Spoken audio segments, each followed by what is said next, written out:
Genesis chapter 4, verses 9 to 15. And the Lord said unto Cain, Where is Abel thy brother? And Cain said, I know not. Am I my brother's keeper? And God said, What hast thou done? The voice of thy brother's blood cried unto me from the ground. And now art thou cursed from the earth, which hath opened a mouth to receive thy brother's blood from thy hand. When thou tillest the ground, it shall not henceforth yield unto thee. A strength, a fugitive, and a vagabond shalt thou be in the earth. And Cain said unto the Lord, My punishment is greater than I can bear. Behold, thou hast driven me out this day from the face of the earth, and from thy face shall I be hid. And I shall be a fugitive and a vagabond in the earth, and it shall come to pass that everyone that findeth me shall slay me. And the Lord said unto him, Therefore whosoever slayeth Cain, vengeance shall be taken on him sevenfold. And the Lord set a mark upon Cain, lest any finding him should kill him. As this story of the whole Bible, this story of humanity, this story of the purpose and the will of God, as this story developed, what we see is that so also develop the immediate aftermath of sin.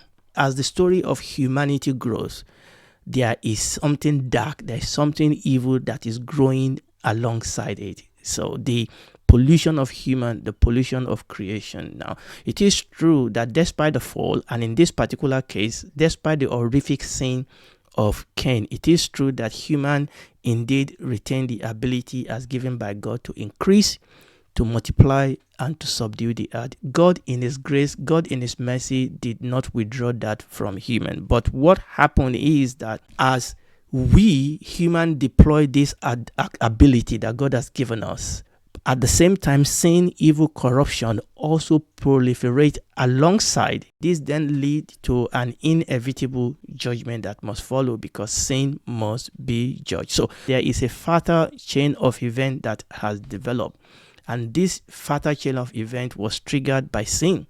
And this will eventually lead to the total destruction of human and creation.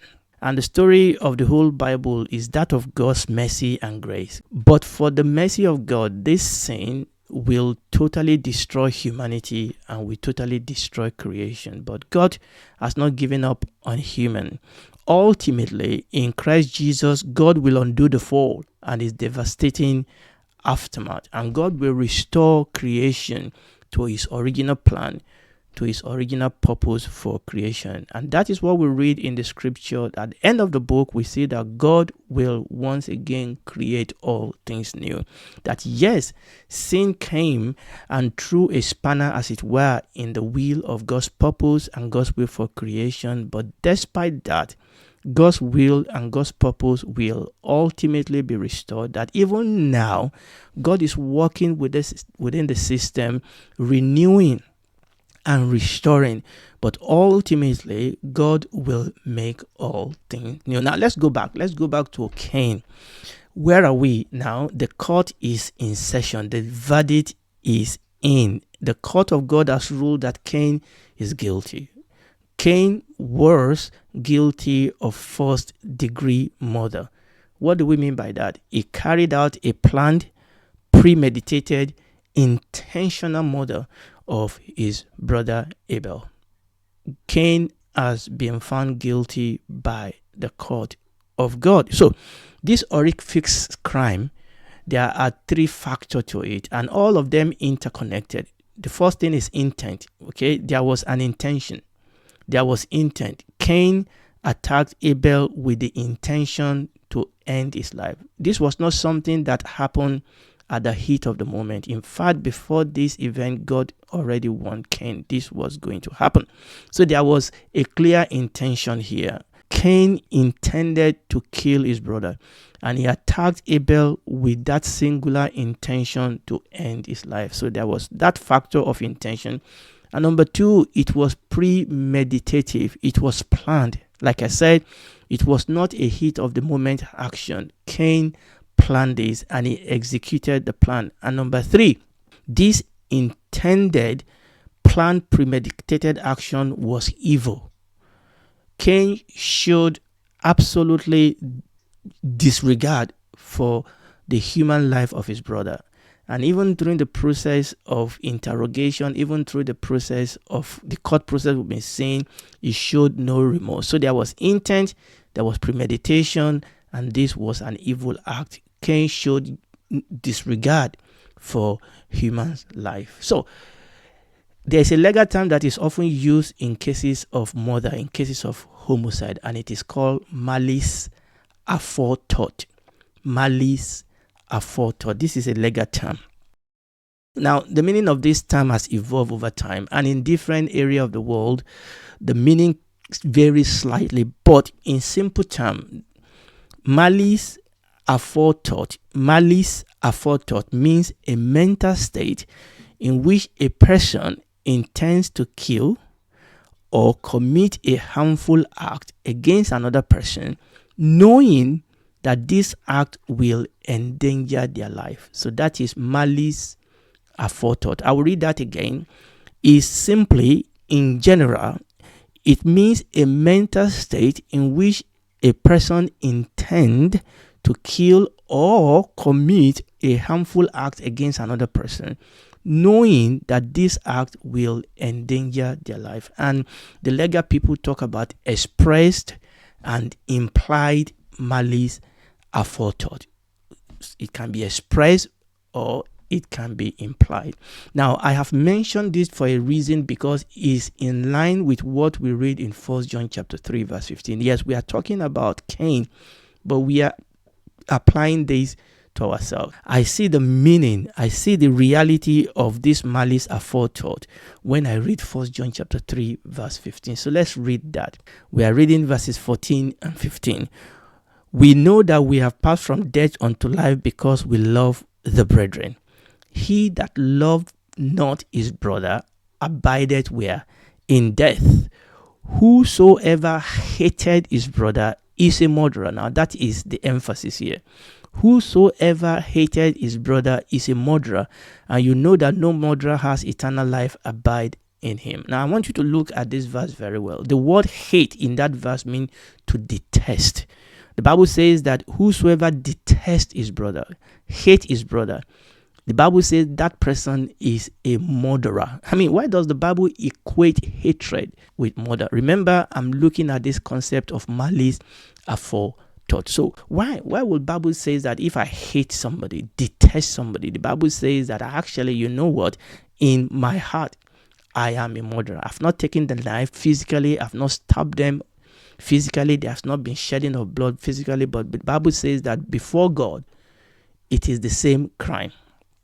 The Bible says that hatred is a form of malice aforethought. That's my point here. Hatred is a form of malice aforethought. Why is that? Because number one, hatred by nature is destructive. When you detest somebody, hatred by nature is inclined to be destructive. And we must understand that according to God's divine kingdom constitution, according to the way God sees things, it is not the outward act itself, but the intention that is first of consequence. In other words, even if I have not carried the intention through, but if I entertain that intention, if that is something I will do if I could do, if that is something I will do if I could get away with it, the Bible says that that by itself is enough to convict me of murder. So it's not just the act itself. And the Bible said the same thing about adultery. If I look at a woman with intent in my heart, I'm not talking about a thought that the devil is trying to smuggle in my heart and I reject that thought. No, we are talking about somebody that is intentional. Remember what we said about the factor of the crime of Cain. It was intentional. It was premeditated. In other words, if I have this intention in my heart and I hate my brother and I hate my sister, my wife, my husband, my children, my parent, or whatever, somebody has done something wrong and I hate them, that type of feeling is destructive.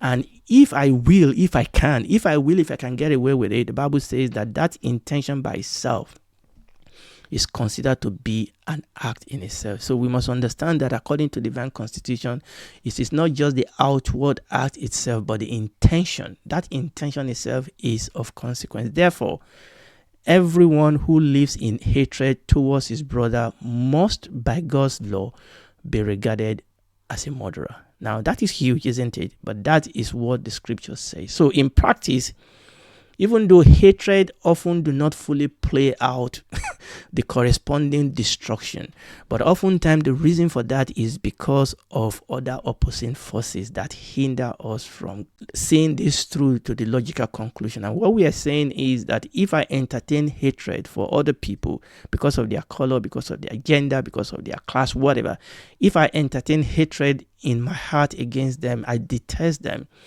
And the only reason I've not gone out to do something is not because I wouldn't do if I could. It's just because of other opposing forces. If that is the case, then God sees your heart, God sees my heart, and God counts that to be an act of murder. Now, in our teaching that we've done some times ago, really, when we are teaching we did on the image of God in human, we saw that murder and slander were forbidden because on the basis, on the ground that every human, whether they are born again or not, whether they are young or old, whether they are black or white, whatever, that every human is made in the image of God and they still bear God's image, whether they are saved or not.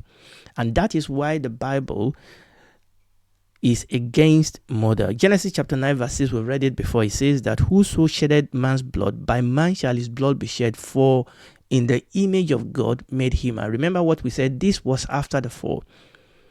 James chapter 3 verse 9 says, therewith bless we God, talking about the tongue. He said, therewith bless we God, even the Father, and therewith curse we men, which are made after the similitude of God. So, to injure a man or a woman, whether physically or in our soul or with our word, whatever, to injure a man or a woman is to injure one who bears the image of God. And to sin against human, either by physical murdering them or by slander, the Bible says such act is punishable under the ground of the divine image, being present, being resident in every single human. So we've taken a detour there, so let's go back to Cain. Having established Cain's guilt, what sentence will God pass on him? What sentence will God pass on him? Now, let's look at the option here. The truth is that God could here issue maximum punishment upon Cain, and God could immediately, with immediate effect, strike him dead. God could do that. And maybe you and I think that God should have done that, because that would have been totally just of God, isn't it? Exodus chapter 21 verse 12. Exodus chapter 21 verse 12 says that he that smited a man so that that man died shall surely be put to death. But just as in the case of Adam and Eve, God tempered justice with mercy. We read in James chapter 2 verses 10 to 13, for whosoever shall keep the whole law, yet offended in one point, the Bible says, is guilty of all. For he that said, do not commit adultery, said also, do not kill. Now, if thou commit no adultery, yet if thou kill, thou art become a transgressor of the law. So speak ye, and so do, as they that shall be judged by the law of liberty. Verse 13 is actually where I'm going. For he shall have judgment without mercy, that have showed no mercy, and mercy rejoiceth against judgment. That second part says that mercy triumph over judgment. What does that mean? What it means here is that where mercy and judgment intercept, mercy is given priority. Now let's get this straight. God is just, and God must remain just. God must judge sin, but God always deals with human with mercy. Now, we have to hold this truth in balance. God is just. God must be just. God must act justly, but God always deals with human with mercy. But such mercy is not careless. Such mercy is not haphazard. Such mercy is not reckless. God is just. And in showing mercy, God must remain just. And that's very, very important. In showing mercy, God's mercy must be just, and God's justice must be merciful. And ultimately, there is only one basis upon which God can be merciful in judgment. There is only one basis upon which God, the just judge, can justly temper judgment with mercy, and that is only upon the advocacy of our Lord Jesus Christ, which is based obviously upon his redemptive work on the cross. And that is the only way that God can justly be merciful upon the criminal. Remember, God will still pass judgment. Even in his mercy, there will be judgment. Now, let's read Genesis chapter 4, verses 11 to 12 again, because we need to move this a little bit forward. And now art thou cursed from the earth, which has opened her mouth to receive thy brother's blood from thy hand. And when thou tillest the ground, it shall not henceforth yield unto thee her strength. A fugitive and a vagabond shall thou be in the earth. So we've said that in judgment, God had mercy upon Cain because God did not strike him dead. God showed him mercy, but his sin must be judged. So what we see in these two verses we've read again is that Cain actually received threefold judgment for his sin. Now, these threefold are really one, they are interconnected, and that is what we've read in these two verses. But they are threefold interconnected judgment. Number one, he was cursed. The Bible says, thou art cursed from the earth. He was cursed. Number two, the Bible says that his labor will be hard and difficult. And number three, the Bible says that he will become a fugitive, a wanderer, a vagabond. So he was cursed from the ground. His labor will be hard and difficult. It says that when thou tillest the ground, it shall not henceforth yield unto thee her strength. And lastly, the Bible says it will become a fugitive, a vagabond. A fugitive and a vagabond shall thou be in the heart, a wanderer, one translation says. So let's look at this threefold judgment, one after another. And by the way, like I said, they are one and they are just going to flow into each other. And you may not even know when one flow into the other. The Bible says, and now art thou cursed from the heart, which has opened her mouth to receive thy brother's blood from thine hand. Now art thou cursed. The first lesson I noticed from here is that sin is not neutral. Sin is not fun and game. Sin is not an entertainment. Sin is dangerous, and it exerts its nefarious effect at two levels. Number one, it exerts its effect on humankind as individual, humankind as a community. That's the first thing. Sin is not neutral. Sin is not fun and game. Sin is dangerous. It exerts nefarious effect on humankind. And that leads to spiritual, moral, physical, and social decline. I mean, look around us. Look into ourselves.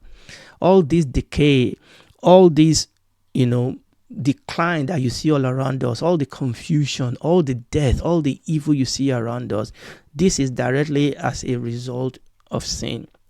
The nefarious, evil, wicked, deadly effect of sin upon humankind as individual and as a body of people.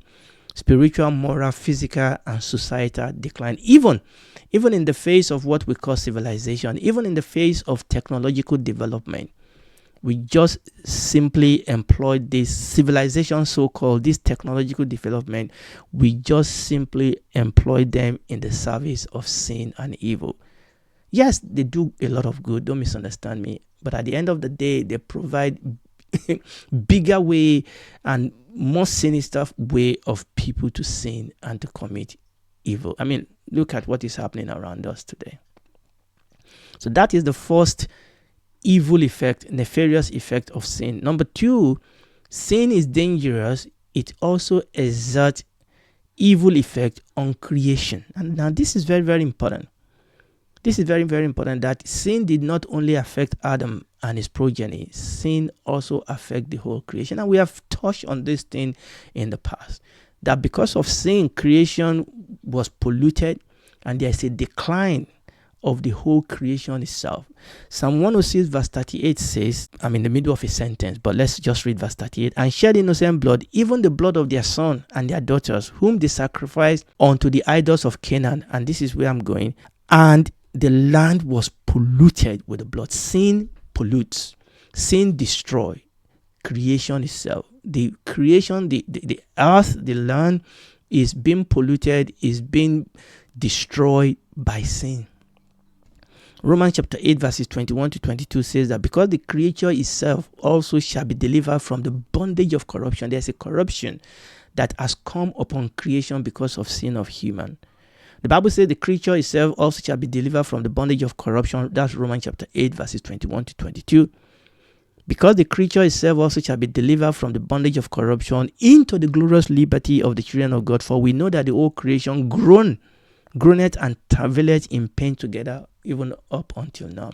So there's a groaning, there's a corruption that has come upon the whole creation because of human sin. And that is the extent and the depth also to which the blood and the cross of our Lord Jesus Christ will clean the whole creation, not just provide salvation for human, but also develop or deliver the whole creation from this corruption. And I'm going to stop there. By the grace of God, we'll take it up there next time by God's grace. And if you are listening to me, I just want you to know that God is merciful, but the mercy of God reaches out to us in the person of our Lord Jesus Christ. And if we ignore that mercy, we will face judgment at the end of the day. But I'm praying that you will run to Jesus Christ even today and ask him to save you, to be your Lord and Savior. And when you do that, God does not just ignore our sin, he cleanses them, but he also gives us power to overcome. It will take away the heart of stone and give us the heart of flesh. We'll be born again, and it will work with us and increasingly empower us to live a life that is holy and righteous. And when this is all over, we'll spend eternity with him in the new heaven and new earth. Do it right now. Ask Jesus to come into your life and save you, and he will. He will be your God. He will be your Father. He will walk with you, and then eternally you will spend eternity with him as his child, his son, his daughter, and citizen of his kingdom. Do it now.